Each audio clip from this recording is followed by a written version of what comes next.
Hey everybody, glad you can join. We got another episode here. What we're going to be talking about today is pen testing and why you need it and what does it really mean for you. Now, some industries that know pen testing quite well, and there's others that ask me all the time, "What is that? Is that a vulnerability test?" And one of the things we want to do here is one, shed some light on it. What does it mean for you? And also how we can help you out with it. Well, today what I did was drag my chief security officer on a webinar and make him get in front of everybody and speak, even though I had to do it kicking and screaming, right, David? That's exactly right. Good afternoon, everyone. But this is something David does all day, every day, in running both our compliance program as well as directing our security program. And this is one of these things that are extremely important for any size business today. So, what we want to do is do a little education, take you through what it is and why you should be doing it, and what does it mean to you, and how can you get started. So, with that, what we'll do is dive into this. So, today's topic: the best defense is a good offense. Lots of times what we're talking about that is, what is offense, what's defense. We're going to get into that. So, today's agenda, what we're really going to cover is these topics. We're going to define data breach, which that's kind of maybe be redundant for some folks on here, but that's okay. We really want to set the stage for everybody. The business impacts of data breach, how data breaches occur, you know, what, why data breaches are on the rise. And then we're going to dive into what is a network penetration test and what it is versus what vulnerability testing is, because they are different. And so we'll walk you through all this and take you through the benefits of it. And everybody need to really stick around today, because at the end of this webinar, we're giving a special offer for anybody attending this webinar. And it's extremely valuable for you. So stick around. We won't take long.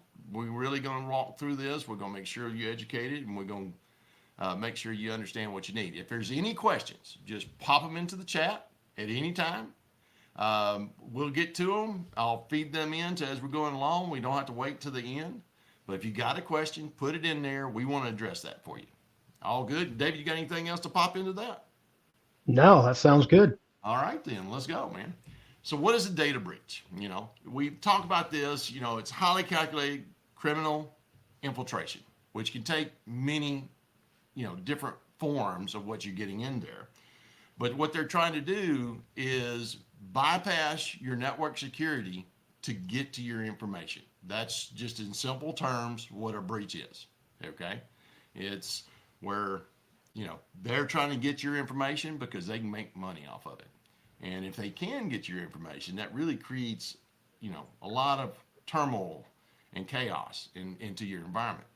But if you got a good plan to it and you are proactive in it, have a good offense against these things, you can really narrow that down and really, there's no such thing as 100% in this world, but you doing these things, it really puts you above the game, above everybody else that's out there, because there's a lot of folks today that are still not doing these things to protect themselves. So, sorry. Um, so the next thing there, let's run into it. So what are some of the types of potential data loss that they're talking about? So we're talking obviously financial loss. And right now, financial area is the largest attack vector today. In 2023, it was healthcare, but in 2024, already in the first 4 months of 2024, financial breaches has surpassed all of 2023 breaches total. That's how bad it's getting, okay? And they're talking about reaching $10.5 trillion in lost money due to infiltration in 2025 by that time. So that's not too long away. 7 months, almost 6 months away, coming to 2025. So those are really coming in there. But a lot of people think, that the biggest loss is dealing with the financial piece of it. But that's only one aspect. That's that real thing, that tangible thing. That's one thing. But reputation loss, legal consequences, being sued by clients because you didn't protect their data, business disruption, downtime, lost intellectual property. these are the 5 areas that really make up a breach. And David, we've seen where damage to reputation has actually what's caused, I think the total was like 61% of all SMBs that were attacked in 2023 after 6 months never opened their doors again, if I That's right. remember right. That's right. And it wasn't just the finance piece of it was one thing, but what really killed them was the damage to reputation and the legal consequences, those two combined from our Well, I aspect. think the business You've seen disruption it is a some pretty places. big, the business disruption impacts smaller businesses quite a bit too. Right. So whether or not they have to pay out a ransom or anything else, once their systems are down, if they can't run, they can't make money. If they can't make money, it's really hard to survive. So the longer they're offline, the harder it is to recover. And in that reputation loss, that's where we're seeing where clients come into it and really one of the big things about that. And I've seen people get infiltrated and how they actually did it saved their reputation because they followed the process right. They reported Yeah. right off the bat. They reported. They had an instant response plan. They had their cybersecurity insurance. They followed the process and alerting the FBI to get them involved. And because of that, it actually ensured the customer base of theirs that, hey, they had a plan and they were doing the right things to protect me in this, and they minimized the impact Yep. versus some we have seen in the market. I won't say their name, but initials are LP, that got hit several times, but in the first time they didn't even report. They didn't even let nobody they got hit. And because of that, that caused a lot of reputational damage, and their business suffered quite a bit because of it. Yeah. So that's when you talk about damaged reputation, it really comes to it's not because you didn't do something, it's because you that you didn't try to do something, I should say. That's a better way of saying that you did have a plan in place. You did have the security tools in place. You did have the proactive monitoring in place. But when that breach happened, you engaged and did it. The ones that don't do that are the ones that are in that 61%, Yep. right? Yep. So when we come to that, what are the type of breaches that occur? So David, I'm gonna let you run us through these types of breaches. Well, ransomware is probably the one everybody hears the most about. Ransomware is your files are locked up. You can't get to your files. You can't run your business until you pay the ransom. That can take you offline for quite a while. Hopefully you have good backups. You can restore from backups and so forth, but it's still a process that everybody has to go through. It takes time. The malware is usually what leads to the ransomware, but it can lead to a lot of other things as well. Broken services, um, corrupt databases. The phishing scams are how that stuff gets into your network, and that's the most common vector.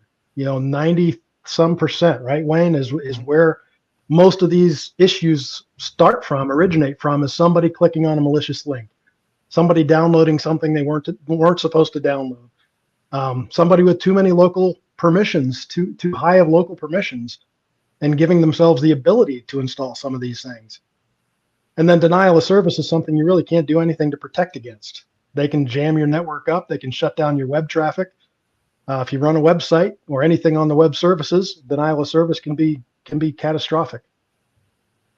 Well, when you say, uh, I'll restate what you mean by you can't protect it. You can't stop someone from doing a denial of Can't stop it. service, Right. but there's ways you can configure your environment when that attack happens. You can mitigate the denial of service Right.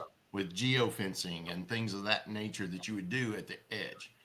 And all these things, if you talk about these, we just went through multiple levels of an infrastructure from the outside edge at denial of service on the outside of the firewall all the way down to the laptop desktop that the user's sitting on and all of that in between.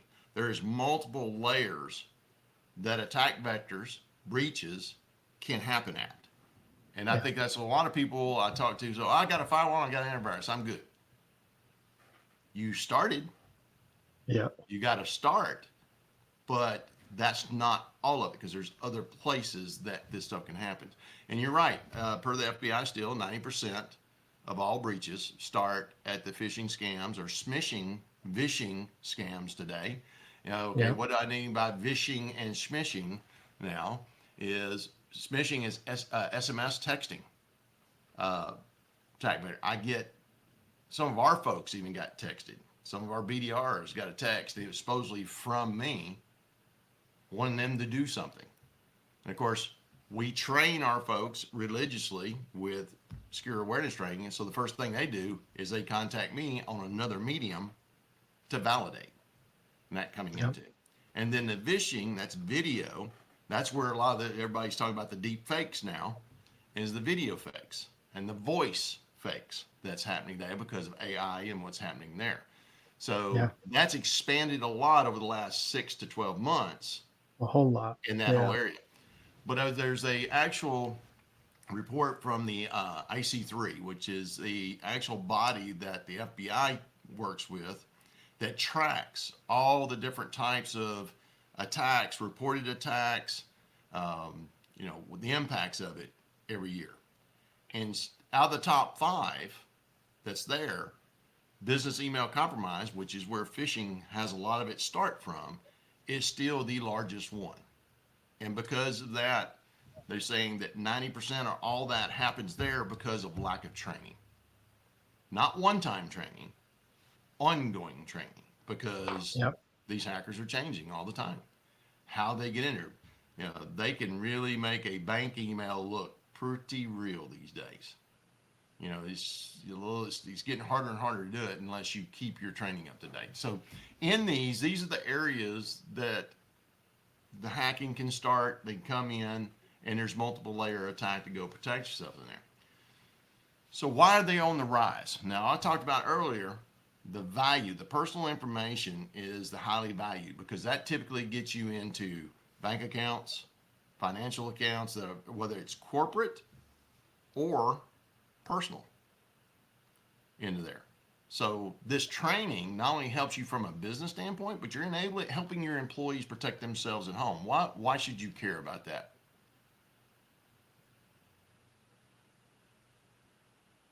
David, why should you care about educating and protect themselves on their personal accounts?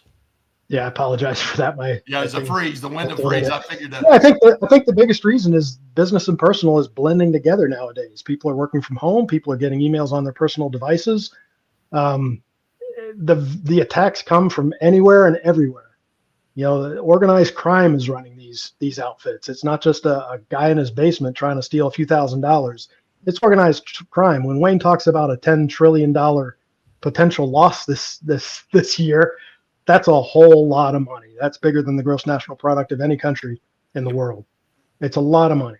It's professional organizations doing everything they can to steal your money, steal your data, make themselves rich. What I found is there's actually some folks that I've seen where the assistant to a CEO actually got phished through their personal email account Hmm. and then backdoored her to where they sent email acting as the CEO about sending corporate money out to a vendor, which the assistant would know because they're doing business and everything. Well, not only did they send that money that was to the actual hackers, when that was done, they went in and wiped out all her personal accounts. So not Yep. only did she, the corporate get hit, but she got hit from Yep. that standpoint. So they don't care whose money it is. They're Not gonna at get all. everything they can, how much it is. If it's there, they're Yep. gonna take it. So to me, that's the reason why in our business, and David, you run this all the time, from me, everybody, nobody's excluded. Not only are we doing the training, but we're doing the testing. I Yep. think that's where a lot of people fall short, Yep.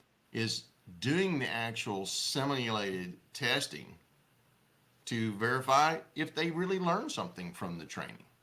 That's exactly right. And I get the comments, and you've heard these too. When I ask them, why aren't you doing the simulated training? They said, well, it pisses everybody off. My comment is, I'd rather have pissed off employees because they had to do simulated training than our bank accounts be empty. That's It's exactly right. real simple It to me. is. And it's common sense. And we have a lot of this about we're worried about, we're busy and all this. We get it. We understand it. But these are things that we need to do to protect ourselves and validate we understand. Yeah. Because And the reality is, the busier people get, the more likely they are to let their guard down and exactly. not pay full attention to what they're clicking on or what they're responding to. It, exactly. And that's, I even catch myself sometimes. And I'm running along and all of a sudden I'm looking at email and I go to click and I'm going, wait a minute. I don't know what that email is. Yeah. We're all guilty of that at some We're point. all guilty of it. And I'm anal about this stuff. And I am. Yeah.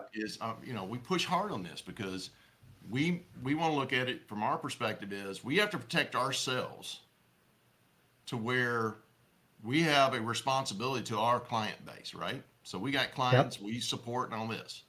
And as a managed service provider, managed security service provider, value added reseller selling technology and implementing projects, we have a responsibility to protect our clients. And that starts with our own backyard. That's right. So we have to practice what we preach, and hopefully clients are doing the same thing in what we're doing here. So don't be Yep. afraid to do the testing. Yep. Your cybersecurity insurance requires it, Yeah. right? Yeah. And an embarrassed employee every now and then is better than a loss that you have a really hard time recovering from. So we talk about this, and so the main topic today is talk about penetration testing. And why the reason why we wanted to do this webinar on this is because we get David and I both is hey, we want to do a vulnerability test. Okay, we start talking about a vulnerability test, and as we get talking with them, that's not what they're asking for. They're actually talking about a penetration test. Okay, so what we Yep. want to do is educate you a little bit here the difference of penetration testing and vulnerability testing because they are different in what we're doing here. So in a penetration test, we've got experts in the back end that not only are looking to find the vulnerability, that's where we're still similar to a vulnerability test, but where it actually varies is on a penetration test, we actually try to infiltrate the actual vulnerability. What does that Yep. mean? You want to explain what we mean by that, David?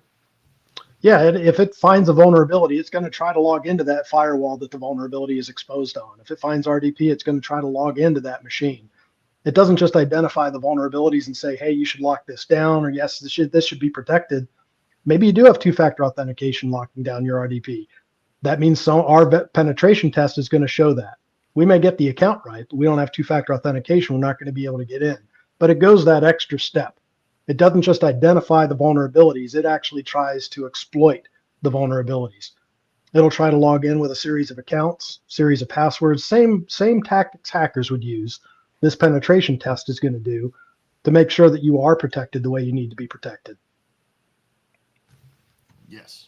So when we come into that, how's it work? So you want to walk us through like the scenario, because basically what we want to do is kind of walk them through here and what happens during a penetration test. Yeah, there are two different types of penetration tests. One is the external pen test, which is the one most people are familiar with. And we're going to scan your external IPs. We're going to scan the web for any doppelganger accounts, which are domains that are set up similar to your naming convention, that may be bad actors trying to hijack user sessions that are trying to go to your site. They're going to one of these doppelganger sites and they're presenting a login page that looks like your login page, trying to steal client data. It'll check all your DNS records. So it'll identify any external IP addresses that need to be scanned. So it doesn't just include the IP addresses that we provide, but it goes through your DNS registry and looks for any potential exposed IP address, and it will scan those ports as well. If it finds a vulnerability and it logs into the vulnerability, it's going to try to go further and figure out what it can touch, what it can get to. Can it get into a SQL database? If it can, what damage can it do? It's not going to do damage. It's going to stop short of doing damage, but it will identify that I can get in here. I could run this script if I wanted to, and it's going to act just like a bad actor, stopping short of actually doing damage to the environment. It will scan for PII. It'll scan for credit card information. If it can access data, it's going to scan for the same valuable data a hacker would scan for. And again, it'll come back in the report redacted. So it's not exposing that data for you. But it is letting us know and letting you know that that data is exposed. It can be reached, and it's going to provide the evidence of how it got there, what it saw when it got there, and what it was able to retrieve. And again, redacted, but at the same time, it's going to be able to prove that it got further than you definitely wanted it to get. The internal scan, you're already in the network. So this is a much more serious type of test, but the same thing. It's testing for the internal vulnerabilities. If you have RDP open internally, which most people do, it's going to scan all those servers, all those workstations, any device that has an RDP enabled on it. It's going to check telnet sessions. If it finds an open telnet login capabilities, it's going to try to log into that device. It's going to be able to identify those devices. It will identify what's on your network. So you're going to be able to see what's there, whether you know about it or not. So in that, That's pretty. yeah, and in detail coming into it, one of the things about, from the internal aspect, it's also seeing what can I do far as extra, the words not coming out. What can I send out? Can I get the Yeah. data out of the environment? Okay. Mhm. So in all those steps, okay, in a report that's generated, and this is all third party certified. So we may even this reports that we do, you can take to auditors, and it will meet the auditing requirements of any auditor you take to, whether you're banking, HIPAA, whatever it may be.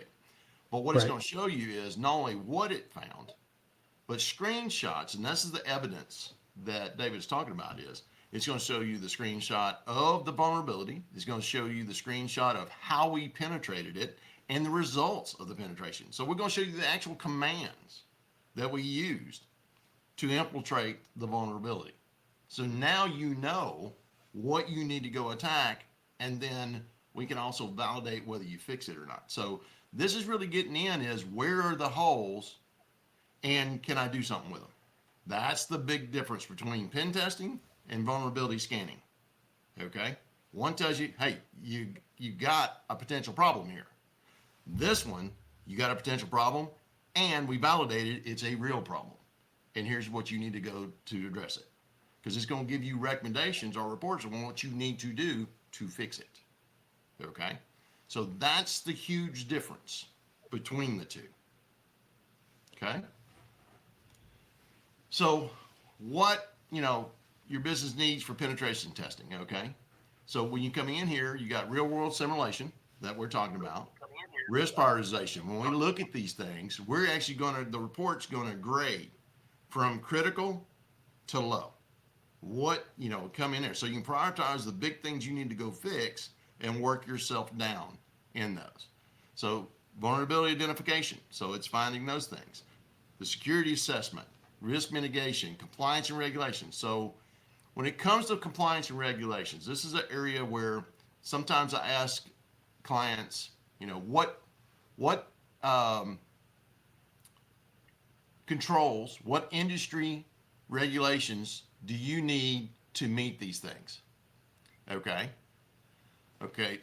Tell you what, I'll Gerard, I'll get to that question here in just a second. I'm going to let David answer that, but I'll come back to it here in just a minute. I got you. I saw both your questions, so we'll get you real quick. And from that, the regulations, we found a lot of time I ask clients is, well, I don't have no regulations to meet. And here's what I want everybody to understand. There's not a business today, not a single one, that doesn't have some type of compliance regulation they're required to meet. Period. And I promise you, this is fact, because everybody, from if you're doing business and you got any type of client information, at minimum, you should be meeting compliance, cybersecurity compliance regulations for cyber insurance, which are based on CIS controls. Okay, at a minimum, that's across every business. Doesn't matter what industry, how big, how small, does not matter. You need to meet these things, and they're getting more stringent every day. Okay. FTC puts out, the Federal Trade Commission, they have a summit every August, and there's always things that come out of there, and that's the major reports we get and comes out of there. They're always updating, always outputting things, depending on where you do business. Okay. Let's say you do business in New York State. Okay.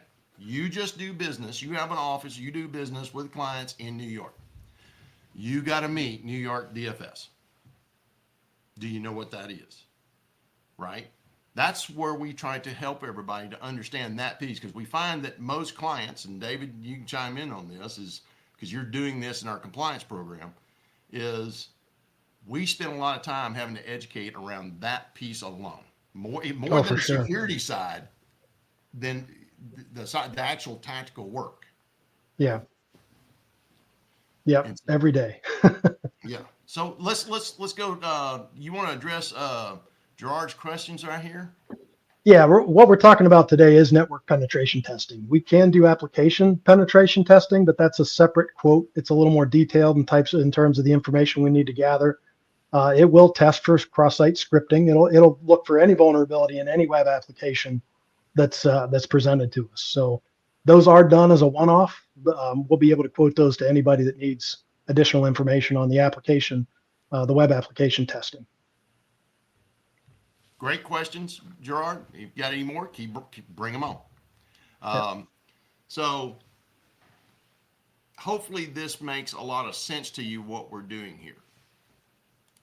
So what's the benefits of our network test solution? Okay. You know, our platform, the way we got it set up, if you want an external test, it takes us what, 10 minutes to set it up, and we can have them up and running and have a Roughly, test yeah. run. Yeah. Typically the test runs in one day, and you get a report within 48 hours. Yep. Okay. Internal testing, we deploy a actual appliance, either a physical, or if you got a virtual environment, we can deploy it on a virtual environment. And so there is a little bit more work than internal, because we got to be on the inside of the environment. But again, that setup we're typically done in a day and off and running. And then how big environment we're scanning will determine. Or if you've got multiple sites, we deploy in each one of the sites. So it all depends on how you scale, because we can scale out quite large. Right? And the internal test we do like to run for about a week, because devices come in and out of the network. So it's always a good idea to continually test over the course of a week to make sure that we're capturing any devices that are coming into the network, coming into the environment throughout the week. Yeah, the external IP addresses don't change. There's not much you need to worry about there, so you can run it in pretty short order, but the internal pen testing does run over a longer period of time. Now, one of the things that we're doing is, a lot of folks, when they get a pen test, they get it once a year, and it's a one-time project, and they get it done and go on all this. And we can do that. We do it all the time. We also are able to bring it to where you can actually do more frequent testing. Set up, it be automated to where it comes into it and gives those reports on an ongoing basis. But one of the other things that we're doing here is when you do a scan, we do a pen test for you, external, internal, and we get that report, okay? And what we try to do is schedule it up where you're sitting there running at the beginning of the month, okay? We'll do it at the beginning of the month. So the reason why we want to do that, because you get the report. If you go in, take that report and go do your remediation, and you have it done within 25 days of the scan, we will rescan and give you a remediation scan report free of charge. We don't charge for it. Against that, to validate you've actually done the corrections. And that's really important. That's really really important. The remediation scan is something that you don't typically get with the way Right. traditional pen tests were done. You'd run a penetration test. If you were lucky, you were able to run it twice a year. So if you made any changes based on that first penetration test, you had to wait another 6 months to see if anything was remediated. So having that remediation scan is invaluable to make sure that we identified the vulnerabilities. We were able to penetrate these vulnerabilities, and you were able to fix these vulnerabilities. And you get a report substantiating that. And what we found by doing that, not only did we get validation that, hey, it's fixed, now we went from critical to green. And now when the auditors were coming in, hey, we got this fixed, it's proactive and all this, and that looked good from the auditing standpoint. But we also found, excuse me, we also found that sometimes when you put a fix in place, it breaks something else.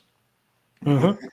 And you don't Yep. know that Yep. you went and did the fix because you found that, we reported in the CVE and we did all that fix. Hey, great, we're fixed. All right. And then we ran the scan and we're like, oh, by the way, it broke these two things because that Yeah. fix had other issues and now it's got to be identified and redone. So there's a big advantage of doing that validation scan. And we think that's very important. So that's the reason why we offer it for any of our clients is because, we want you to be secure. The reason why I want it as a CEO of my company is if we're supporting you and we're providing you a service, then we got responsibility as well, right? Mm-hmm. Well, Yep. I want to make sure we're doing everything that we can to make sure you're secure because it benefits both of us. It protects both of us, not just one, but both of us. Okay. So if it did Yep. break something else, I want to know too, Yeah. because if it's open, that hurts both of us, right? To Yep. me, that's Yep. important. So hopefully this information, and hold up, I think we got some more questions here. We Let's see. do. I'll take the first one there. The password managers, Gerard, not only do we recommend them, but we recommend using an enterprise class password manager where the corporation, the business entity, actually controls the password manager for corporate accounts. So for example, we use Password Boss at AvTek Solutions. Any password that's connected to an avtek.com domain is company property. So we have the ability to lock people out of any of those accounts if there's ever a termination, a risk that an account's been breached.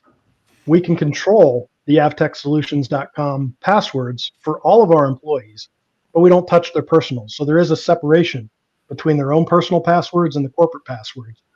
But it gives us the ability to reset two-factor authentication if they lock themselves out. Resetting two-factor authentication on personal password managers is a nightmare. Not being able to centrally control the passwords for the organization is a nightmare. But beyond recommending the password managers, there are compliance regulations, and a lot of insurance companies are requiring password managers because they know if people aren't using a password manager, they're using simple passwords and probably recycling passwords. Two of the worst things you can do when it comes to password management is trying to manage it on your own in your head with 70 or 80 different accounts at a minimum. It just can't be done without a spreadsheet that potentially leaks all your passwords to anybody that gets onto your computer. So yeah, the password management is a critical part of protecting infrastructures right now. Wayne, I'll let you handle the penetration test versus the vulnerability. Yeah, they are. That's one of the things we want to make sure we got across and earlier is vulnerability scanning and pen test scanning are different. Now, Mm-hmm. pen testing uses some of the same things that vulnerability scanning does. So they both start the same place. But the big difference is what happens once a vulnerability is found. That's where they differentiate. Where a standard vulnerability scan is just going to report, I found these vulnerabilities. Here's the vulnerability I found. Okay?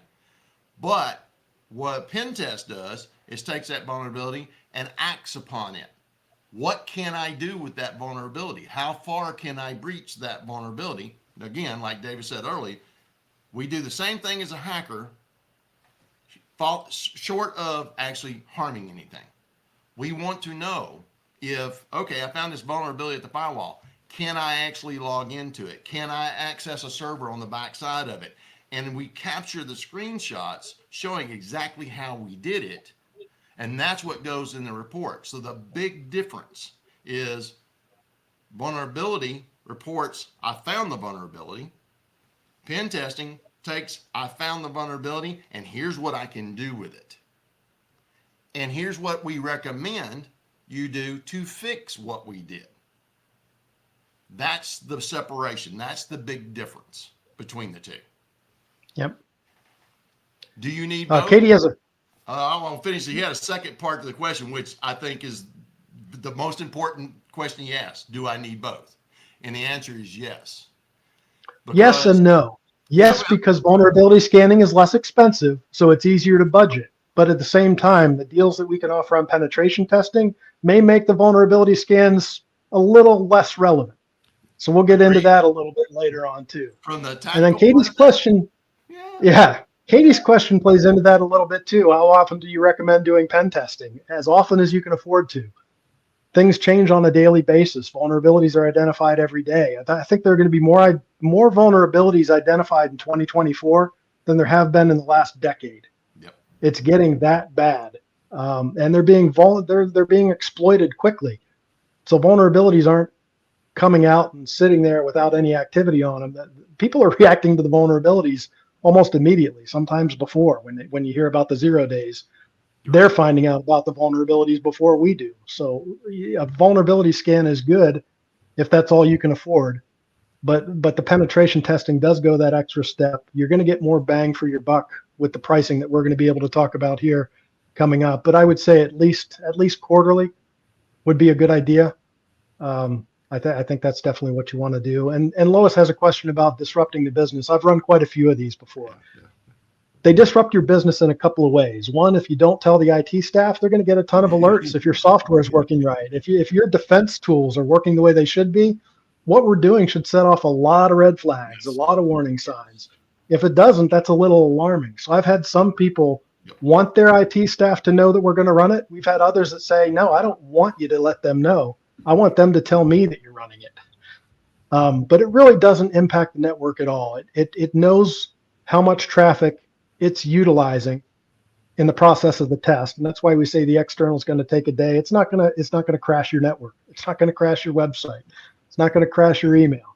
The internal test the same way. We're going to run it for a week because we don't want to run it at 100% full throttle until we get all of our data, and we don't care about your environment. We absolutely care about your environment. So we're going to do it at a pace that's not going to disrupt things. There is no downtime. Right. And Yeah, I'm gonna there is no downtime. go back to my answer when I said Yeah. yes, because I'll qualify. When I was going to qualify, I said yes, but your answer was awesome, so I didn't want to stop it. Uh, but the reason why I say yes, both are there's two reasons why I'm saying this is depending on the industry, like we financial mark, yes, it is required for their OSC audits. Yeah. Period. Credit unions, they're required.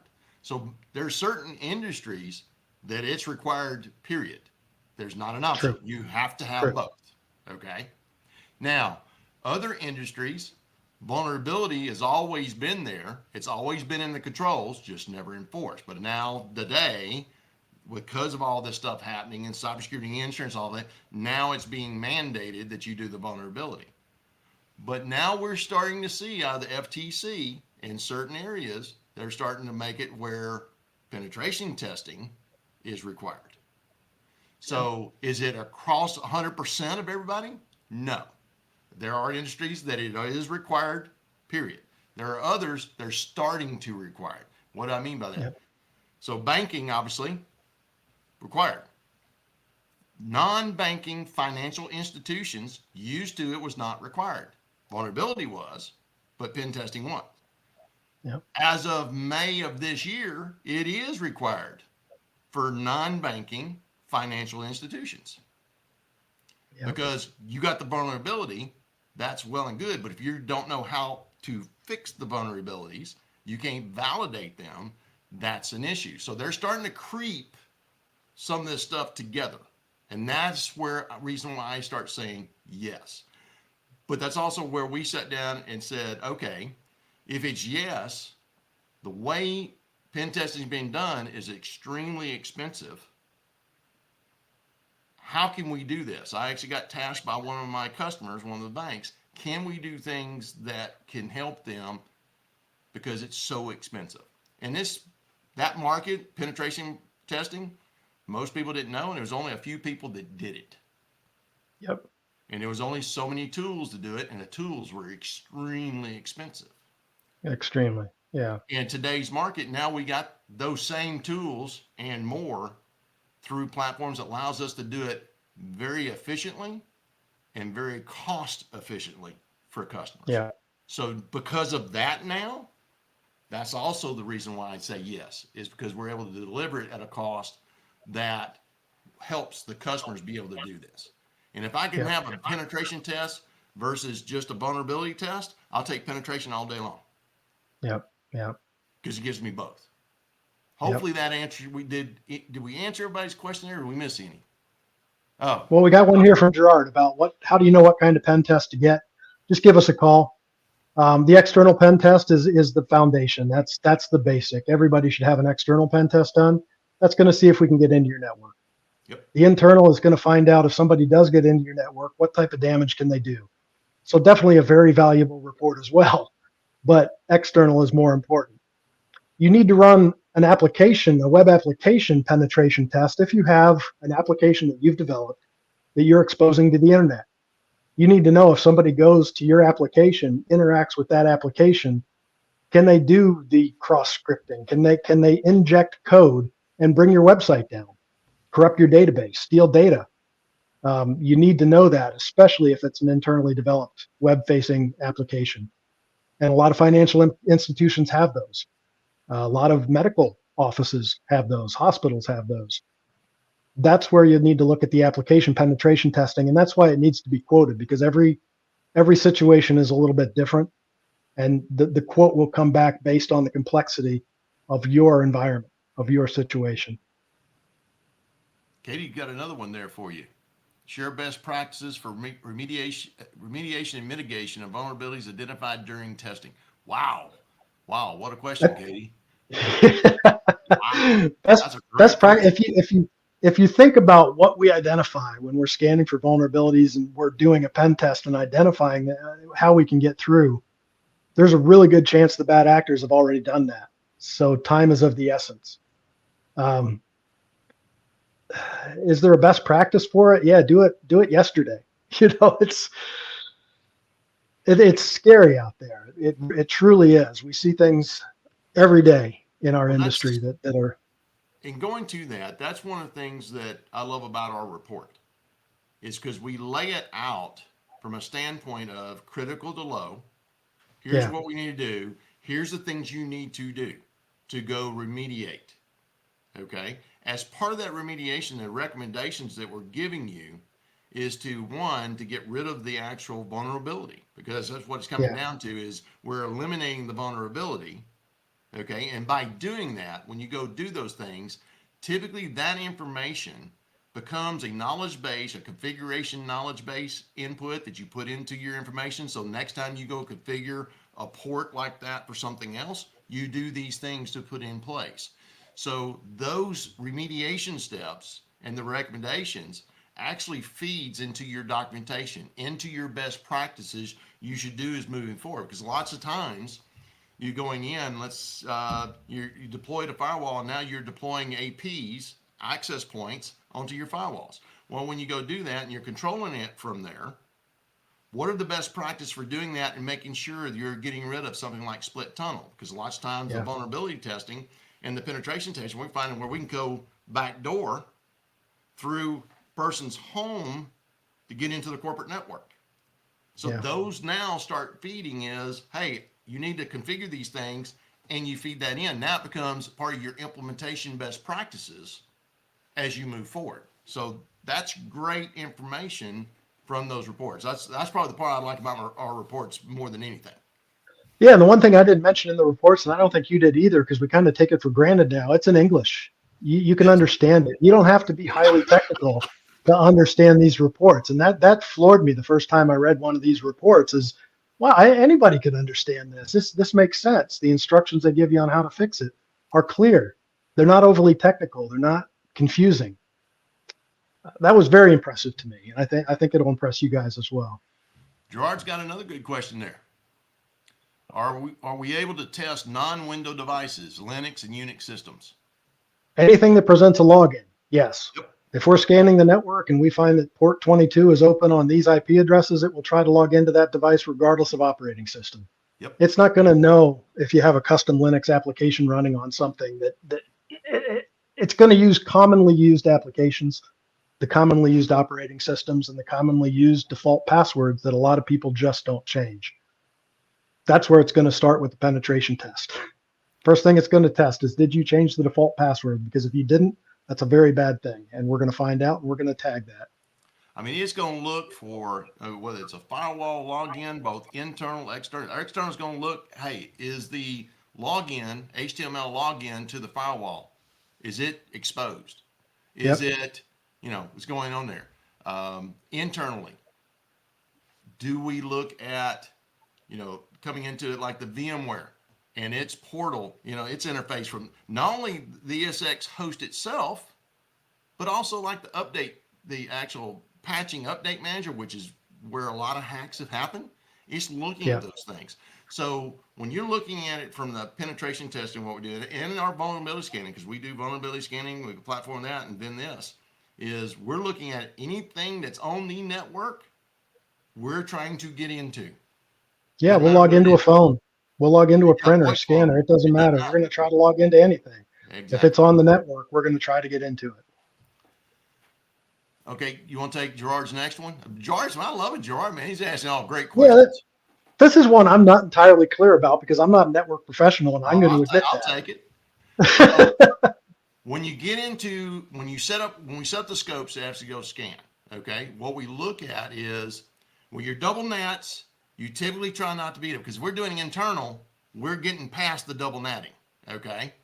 But if you're external coming into it, we'll see what's going on, but then we'll determine, at how far it'll let us go through that process, okay.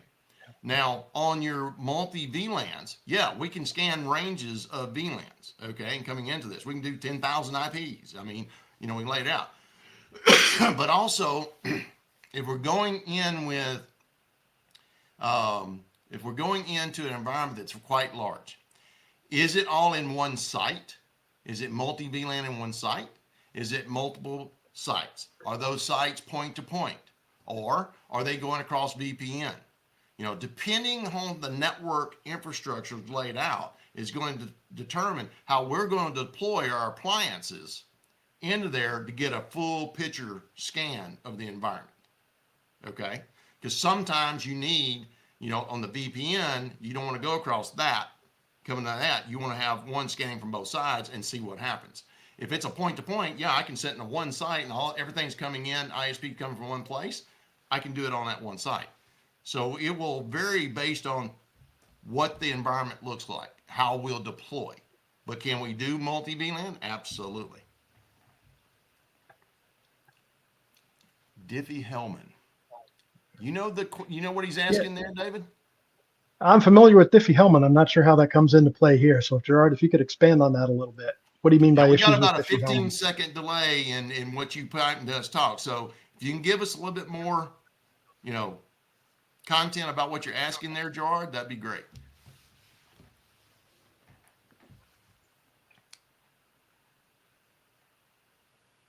And that gives him a little time there.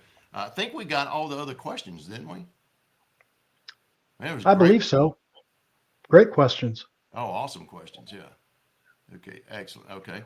We'll see here and see if Gerard gives us a little bit feedback there, and then we'll take that as the last question, and then I'll go. So while we're waiting on his feedback, so anybody's attending, or if you got folks that want to look at this, what we're doing is we're offering a show special, this webinar special, where in the industry right now, I'll give you an idea. External penetration testing for up to 5 IPs, industry averages, it costs you $1,500 for a one-time external penetration test. Okay, well, we're offering that for $750. If you do the external pen test, we find something, you remediate it, get it back to us within the 25 days, we're going to give you that remediation report. We're going to run it again free of charge and show you fixed what you're doing. An internal penetration test, and we use just a single subnet. We said 250 IPs to give you an idea of a network. In industry average, it'll cost you $10,100 to do an internal network penetration test, full report, all that, for up to 250 IPs. We're going to do that for $1,500. Okay? If you want to do both of them, check your external and your internal, we're going to do both those combined for $2,000 to give you those reports. We not only run them, give you the reports. If you do the remediation within the 25 days, we're going to rerun both of them free of charge to validate what you're doing. Okay? This is very affordable and cheap out there from coming to do that. And why we want to do this? We want to make sure people understand what they have. Are they protecting themselves? And do it with this third-party validated report you can take to any auditor, your insurance company, whoever, and it is valid. So it's not something where it's just a little run, fly by the seat of your pants little report. This is a truly third-party certified report. Okay? So, I think he put what Dale is a protocol that can set up a secure secret between two parties. Yeah, I'm aware of the protocol. I'm just not sure how that comes into play in penetration testing and in the world of penetration testing. It is a secure protocol. It's a communication protocol. I mean, we're not going to be testing to see if that's in use. We're trying to log into devices. We're trying to look for vulnerabilities. We're not really looking at whether or not the network is encrypted, whether the traffic on the network is encrypted. That's beyond the scope of the penetration testing that we're doing. The only way I could see that it would come into play, David, is that port's configured. We are going to try to infiltrate that port. Yep. We're going to try to see what we can do with it. So from that aspect, yes, we'd be testing those ports. That The protocol ports, is but running not the on. protocols. Yeah. Not the protocol, but the ports that are on it, and then seeing what we can do with it. Correct. That's about as close as that would get, as far as I know. Now, I think I want us to go check that. That's the first question I've been asked. I like it. Gerard makes me learn something today. That's always you got always some want to homework. learn something on one of these calls, and he hit me with something I wasn't sure about. So I got to go dig into that. So appreciate that one. So with that, man, I appreciate all the questions. We're running up close to time. Hopefully, now the presentation, our information about our penetration test is up in the resources. You can actually go download them for reference. This video will actually be up, and once they get through rendering, it'll be up, and you'll be able to go watch it again if you'd like to. And if you got any questions, anybody that wants to sign up for this in the next 14 days, you want to get a penetration test, external, internal, both. All you have to do is go to our website and hit the book a discovery call. You can reach out to us.